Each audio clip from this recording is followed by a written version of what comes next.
Rwanda, la vérité sur l'opération turquoise. C'est le titre de l'ouvrage que notre invité Afrique d'aujourd'hui, sur plus de 650 pages, le journaliste d'enquête et essayiste franco-camerounais Charles Onana, a jeté un pavé dans la mare. Oser remettre en cause, preuve à l'appui, la doxa voulant que le génocide des Tutsis au Rwanda ait été planifié par les autorités rwandaises de l'époque et que la France ait été impliquée dans ce génocide en armant les Hutus. Revenons sur les faits.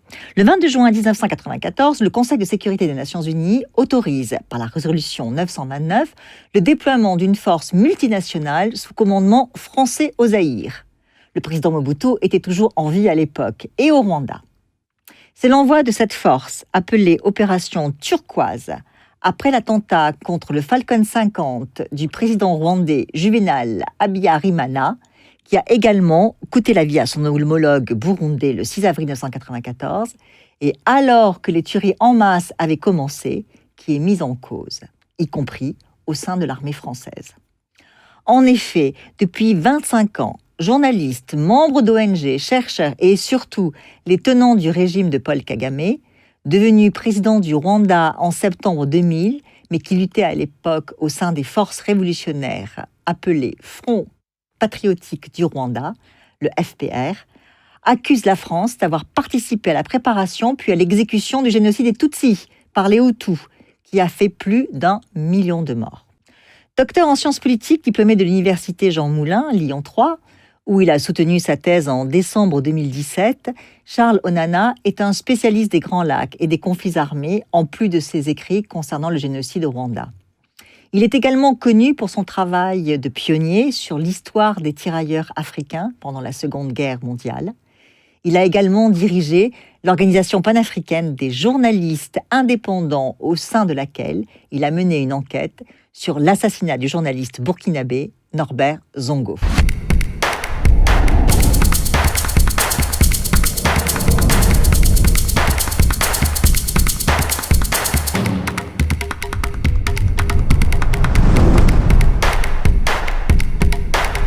Charles Onana, bonjour. Oui, bonjour. Alors, je le disais en introduction, je le rappelais, vous aimez les sujets difficiles.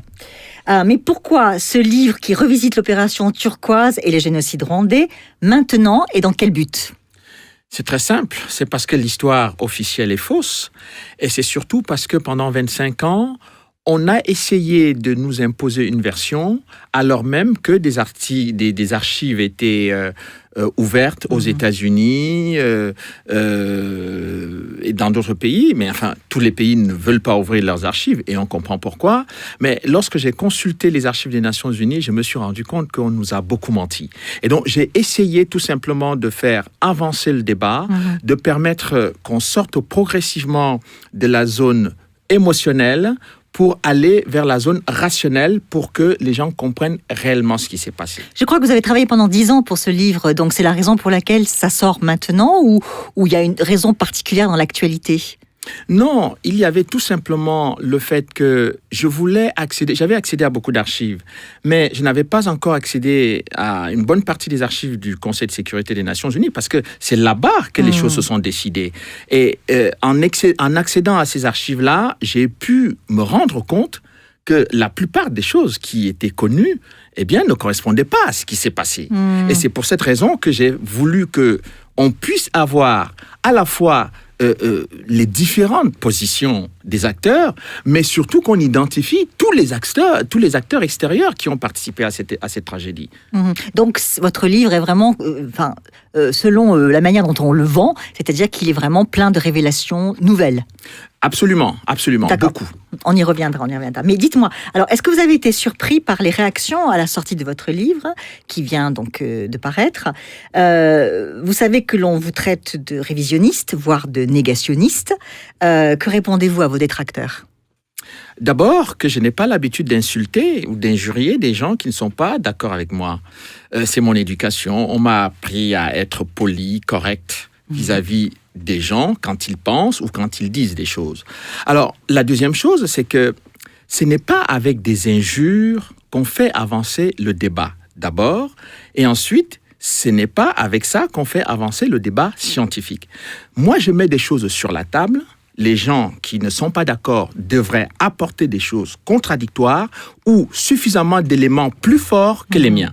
Alors, si on est réduit à m'injurier, je considère que ceux qui m'injurient n'ont pas grand-chose dans les mains. Alors, dans votre livre, vous faites très justement remarquer que le génocide au Rwanda, peut-être que génocide, c'est contestable, puisque ça suppose une préparation en amont, et deuxièmement, que faire un parallèle avec le génocide des Juifs, c'est quand même très abusif. Pourquoi ? Alors, deux choses. La première chose, c'est que le gouvernement rwandais actuel a martelé pendant des années que la tragédie du Rwanda était planifiée par les Hutus, sauf que le président Hutu Juvenal Habyarimana est mort avant le début des massacres, et que le gouvernement qui est arrivé après lui n'a jamais travaillé avec Habyarimana. Donc, il y a déjà d'entrée de jeu un problème. Donc, il y a un hiatus, ça s'appelle. Il y a un problème. Donc, alors, le deuxième élément, c'est que le tribunal pénal international a démontré à travers tous les procès qu'il n'y a jamais eu de planification. Alors, s'il n'y a pas eu de planification, qu'est-ce qu'il y a eu ? Et c'est à ce moment-là que je me suis rendu compte qu'il y avait quand même beaucoup de problèmes. La deuxième grosse erreur, et là je trouve vraiment scandaleux, c'est qu'on compare les événements du Rwanda à la tragédie qu'ont connue les Juifs pendant la Seconde Guerre mondiale. J'ai travaillé quand même sur les tirailleurs africains, le rôle des Africains pendant la Seconde Guerre mondiale.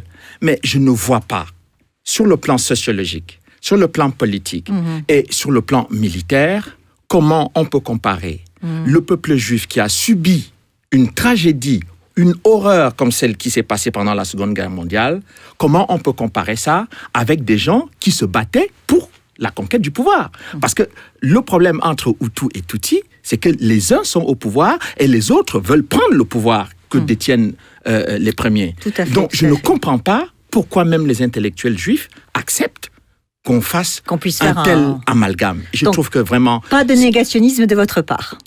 Mais absolument pas. D'ailleurs, le terme de négationnisme vient justement des événements de la Seconde Guerre mondiale. Je ne vois pas pourquoi on essaye d'en faire une extension sur le dossier du Rwanda aussi loin dans la brosse africaine. Ça n'est pas, je dirais, convenable et ce n'est pas très sage. Alors, tout de même, permettez-moi de vous faire remarquer que vous cherchez un peu la controverse, puisque, par exemple, vous n'hésitez pas à dédicacer votre livre à Pierre Péan, qui est décédé en juillet dernier. Donc, ça a dû être une grosse perte pour vous, d'ailleurs. Or, en son temps, lui-même avait été accusé par ses détracteurs d'avoir écrit un livre sur commande, juste pour minimiser les responsabilités françaises dans le génocide des Tutsis au Rwanda. Or, votre livre, à vous, La vérité sur l'opération turquoise, c'est la suite de Noir Fureur, Blanc Menteur, qui était le titre du livre de Péan en son temps. Et dans ce cas, assumez-vous les accusations d'ethnicisme déjà portées contre votre prédécesseur ? Alors, d'abord, je dois dire une chose, c'est que Pierre Péan avait même été accusé d'être raciste. Alors, ce qui pour moi était insupportable de connaître Péan depuis des années, et de savoir tout ce qu'il a fait. Il était le premier à sortir Affaires africaines pour dénoncer les turpitudes de la France en Afrique. Donc, traiter ce monsieur de raciste, pour moi, c'était un scandale. Et d'ailleurs, je suis allé le défendre devant la 17e chambre pour dire que, eh bien, ce que Pierre Péan avait dit, moi aussi, je l'avais dit. Mais moi, on ne m'a jamais accusé d'être raciste. Donc, je trouvais que ce qui était fait contre lui était profondément, intellectuellement malhonnête. La deuxième chose, c'est que ce que dit Péan, ce n'était pas un livre de commande, parce que j'ai longuement travaillé avec Péan depuis des années sur d'autres dossiers. Mais son entrée dans le dossier du Rwanda s'est aussi fait un peu par mon biais, par mon canal, parce que je dirais que j'ai beaucoup influencé aussi Péan pour qu'il travaille sur cette affaire. Pourquoi ? Parce que je m'étais rendu compte qu'il y avait comme une force d'inertie en France. Il y avait des accusations qui étaient portées contre la France de façon systématique, mais on ne regardait pas tous les autres acteurs qui étaient impliqués dans ce dossier. Mais plus grave, c'est qu'on ne considérait pas que d'autres personnes dans la communauté rwandaise avaient subi des massacres tout aussi atroces. Tout à fait. Et tout cela, vous parlez du cas, par exemple, de la minorité Hutu. Les Touas, qui sont la première minorité au Rwanda, mais mais leur cas a été complètement éteint. Enfin, ça n'est que 1%, si je peux me Mais permettre. c'est justement pour cela que c'est très important. Parce que s'ils étaient 1% avant la tragédie, combien sont-ils? En existe-t-il encore, d'ailleurs? Et donc, je pensais que cette façon de faire n'était pas d'abord bonne dans la façon de raconter l'histoire, mais ce n'était pas bon non plus pour obtenir la réconciliation entre Rwandais. Parce qu'on ne va pas les laisser en les stigmatisant de façon permanente et éternelle. Il va falloir qu'à un moment donné, ils finissent par se réconcilier, et on ne peut pas se réconcilier sans vérité. Alors, vous en parlez tout à l'heure, vous avez eu accès à des archives que nul autre n'avait consultées, en tout cas auparavant. Mais ce travail remarquable que vous avez fait, il pose quand même la question, d'ailleurs, dans la préface, le colonel Luc Marshall, l'ancien commandant des casques bleus de la mission des Nations Unies pour l'assistance au Rwanda, secteur Kigali le souligne lui-même. Mais comment se fait-il, d'une certaine façon, que vous ayez, vous, eu accès à ces archives et pas d'autres, et notamment, je pense bien sûr à la flopée de juges français qui ont enquêté notamment sur l'assassinat de Juvénal à Bigirimana, le président rwandais. Non, mais je me suis rendu compte qu'en fait, vous savez, il y a des grandes puissances qui sont mêlées à cette affaire, beaucoup de grandes puissances, et notamment les États-Unis, la Grande-Bretagne, etc. Et puis, en France, j'ai eu l'impression que parler des États-Unis, c'est très difficile. Et je me suis rendu compte que le premier élément, d'ailleurs, qui m'a frappé, c'est la commission d'enquête parlementaire, ce qu'on appelle la mission d'information. Dans la mission d'information a peu parlé du rôle des États-Unis. Il y a une phrase, je dirais, soyons honnêtes, un paragraphe pour parler du rôle des États-Unis et surtout pour dire qu'il n'y a pas eu de complot américain. Bon, le mot complot ne me convient pas du tout et je n'aime pas l'utiliser parce qu'il ne veut plus dire grand-chose. Mais quand les États-Unis ont ouvert leurs archives en 2001 et que on a Mais pourquoi les ont-ils ouverts que en 2001 ? Mais je n'en sais rien. Mais probablement parce qu'ils se sont dit... prescriptions, il y avait... Non, je pense que comme on avait changé de régime, on s'est dit qu'on peut sortir les archives qui dataient de l'époque de Clinton. Donc pour les républicains, ils ne se sentaient pas totalement concernés par ce dossier. Mais ce qui était important, c'est que les Américains, dans leurs propres archives, montrent quel est leur degré d'implication dans l'histoire. Et il a fallu attendre presque 17 ans. C'est en 2017 qu'une journaliste britannique, dans The Guardian, sort une information parlant du rôle secret des États-Unis dans la tragédie du Rwanda, dans le génocide du Rwanda. Mais je me rends compte qu'en 1998, lorsque les parlementaires français décident de travailler sur cette affaire, et ils ont quand même la possibilité d'interroger beaucoup de gens, ils interrogent un seul responsable américain, M. Herman Cohen. Et pas d'autres personnes. mais quand vous voyez les câbles diplomatiques américains, quand vous voyez les rapports des États-Unis, de la CIA, du Pentagone et du département d'État américain, vous êtes quand même frappé par le fait que cette histoire est... Si vous me permettez, les sénateurs français n'ont pas si mal choisi, puisque Herman Cohen était justement au cœur aussi. Oui, en fait, l'idée américaine, c'était de faire tomber Mobutu. Oui, depuis, depuis 1992. Tout à fait. Je suis totalement d'accord avec vous. Mais dans ce qui se passe en 93-94, on a besoin de savoir quel est le rôle que jouent les Américains dedans. Et personne ne veut en parler. Et le problème, c'est que ce que j'apporte aujourd'hui comme élément important, c'est que contrairement à ce qu'on pense, le rôle de la France dans cette affaire n'est pas aussi important que celui des États-Unis ou de la Grande-Bretagne. Parce qu'au Conseil de sécurité, ceux qui décident pendant les 2 mois qui vont être les 2 mois d'horreur et de massacre au Rwanda, c'est les États-Unis et la Grande-Bretagne qui prennent des positions pour dire qu'on ne part pas. Sans déflorer votre livre, parce que vous voulez quand même que les gens l'achètent et le lisent, oui.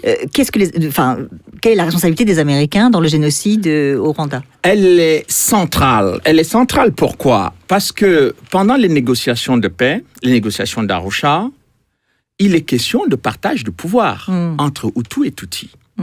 Et les 2 parties, l'OFPR de Kagame, signent les accords d'Arusha pour obtenir le partage du pouvoir.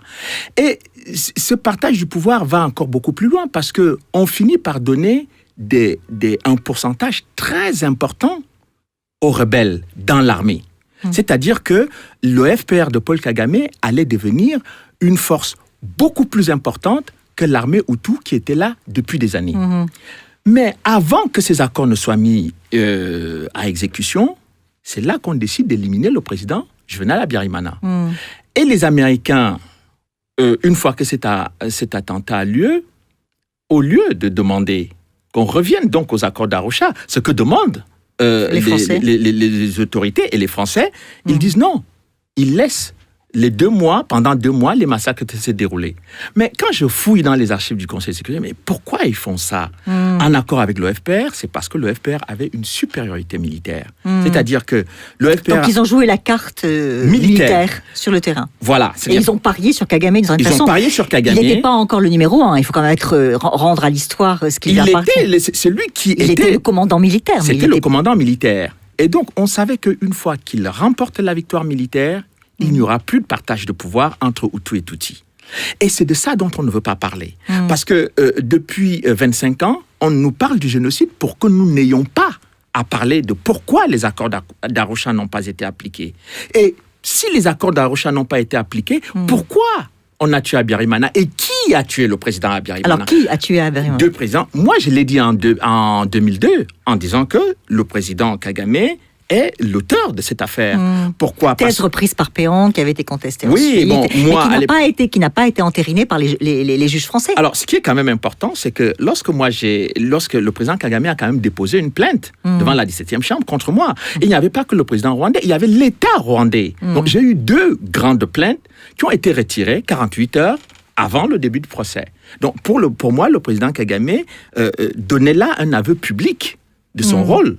Parce que vous ne déposez pas une plainte contre un journaliste et retirez ça, alors que juste au moment où on vous dépose les preuves pour montrer votre rôle. Donc, je pense effectivement que c'est l'assassinat d'Habyarimana. Vous savez que, par exemple, aujourd'hui en France, la plainte sur l'assassinat du président Habyarimana n'a toujours pas abouti. Oui, absolument. C'est pour ça que je vous pose la question. Alors qu'on a jugé tous les Hutus devant le tribunal pénal international, l'ancienne procureure Louise Arbour, qui était la Canadienne, a fini par dire que finalement Kagame avait fait des pressions sur le tribunal pénal international pour qu'on ne fasse pas de la lumière sur l'attentat.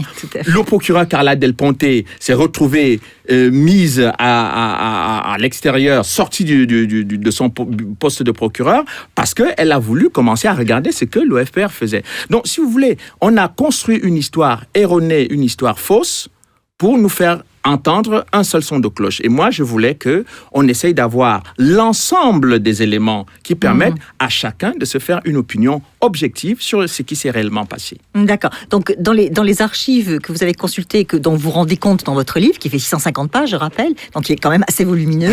Oui, et qui n'est pas attaqué jusqu'à présent. Vous apportez la preuve, donc, que les Américains avaient parié donc, sur la victoire militaire du FPR et donc sur Kagame, d'une certaine façon. Alors, j'apporte beaucoup d'éléments. D'abord, les premiers éléments qui montrent que le FPR, pendant les négociations d'Arusha, les Américains ont toujours soutenu Kagame à travers le représentant, l'attaché militaire qui était sur place, Madame Joyce Leader. Et je montre également que une fois que les massacres ont eu lieu, les États-Unis ont refusé qu'on puisse avoir sur le terrain une force multinationale qui allait arrêter les massacres des Hutus, des Tutsis et des Twa. Et l'autre volet que j'apporte, c'est que finalement, pendant cette période-là, les États-Unis vont déployer militairement des forces en Ouganda. Et ces forces vont être ramenées à Kigali pour consolider militairement le pouvoir de Kagame. Pourquoi? Parce que les Américains redoutaient qu'une fois les Hutus sortis vers le Zaïre, peut-être qu'ils peuvent revenir attaquer le Rwanda pour prendre le pouvoir. Donc il a fallu renforcer militairement Kagame à Kigali pour que personne ne puisse jamais venir menacer ou gêner son pouvoir. D'ailleurs, les quelques Hutus qui ont pu passer côté Goma ont été massacrés ensuite. Ils ont été massivement massacrés et je pense, et j'ai l'habitude de dire que, en fait, ce que les gens ne comprennent pas dans cette histoire-là, c'était que toute cette aide à Kagame, c'était pourquoi? C'était pour obtenir les mines de coltan et des diamants à l'est du Congo. Parce que les gens ne comprennent pas. Et, on reste sur le massacre, etc. Mais on a laissé tout ça se faire parce que ceux qui voulaient mettre Kagame au pouvoir devaient être récompensés par les mines de coltan et de diamants en République démocratique du Congo. C'est pour ça que la République démocratique du Congo aujourd'hui vit une situation terrible, c'est-à-dire qu'on a dépassé le nombre de morts qu'il y a eu dans la tragédie rwandaise. C'est-à-dire on a dépassé l'ensemble de la population rwandaise de 1994, c'est-à-dire près de 6 millions de personnes. On est à près de 10 millions de morts au Congo et personne ne veut en parler parce que parler de ces morts-là signifie interroger le rôle et l'action de Kagame et du Rwanda sur le territoire congolais. Et tout à fait. Et d'ailleurs, Herman Cohen a dû le dire au sénateur français, puisqu'il me l'a dit moi en interview, il y a eu un lâchage des États-Unis de Mobutu. Parce que le pari a été mis sur la tête de Kagame. Alors, j'apporte des éléments très précis dans le livre qui montrent que pendant toute la période des négociations d'Arusha, les Américains ont exercé des pressions sur les Belges et sur les Français de lâcher le président Mobutu parce que leur objectif, c'était que le président Mobutu soit renversé à peu près au même moment. Et donc, quand les Français ont naïvement pris la décision, je parle là du président Mitterrand, qui n'était pas naïf, lui. Il savait très bien ce qui est en train de se passer. Mais son premier ministre, Édouard Balladur, quand il a dit non, il faut qu'on fasse l'opération turquoise au Zaïre, c'est-à-dire le déploiement de l'opération turquoise, c'était à Goma.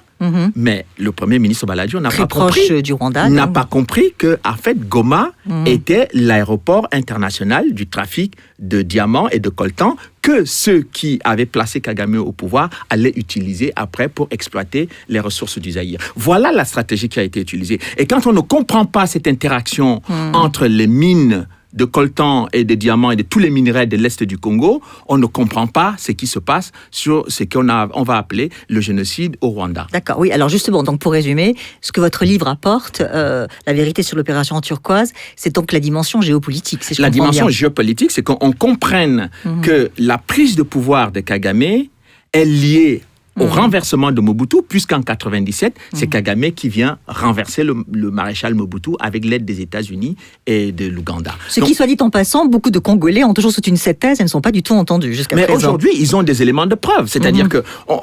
je vais encore beaucoup plus loin que ça. C'est-à-dire que ce que j'appelle l'invasion masquée du Zaïre en 94, quand j'ai analysé la stratégie militaire d'occupation territoriale du Rwanda, je me suis rendu compte que Paul Kagame a fermé la frontière avec la Tanzanie, a fermé la frontière avec le Burundi, et toutes les populations étaient dirigées vers l'est du Congo, parce qu'il y avait en prévision d'envahir le Congo. Mais on ne pouvait pas envahir le Congo comme ça, brutalement, militairement. Il fallait qu'on trouve un prétexte. Et le prétexte, c'était lequel ?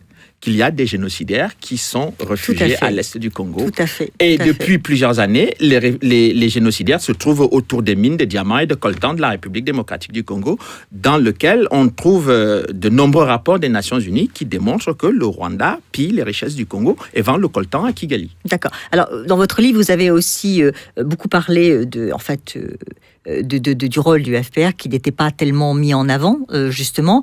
Mais ça a été quand même pas mal développé auparavant. Il y a un élément ou deux éléments nouveaux, très nouveaux, sur le rôle du rôle du FPR que vous avez mis en avant ? C'est que, par exemple, Médecins sans frontières, qui était sur place, organisation humanitaire respectée et respectable, qui a des populations, qui voit des populations tuées sur le terrain.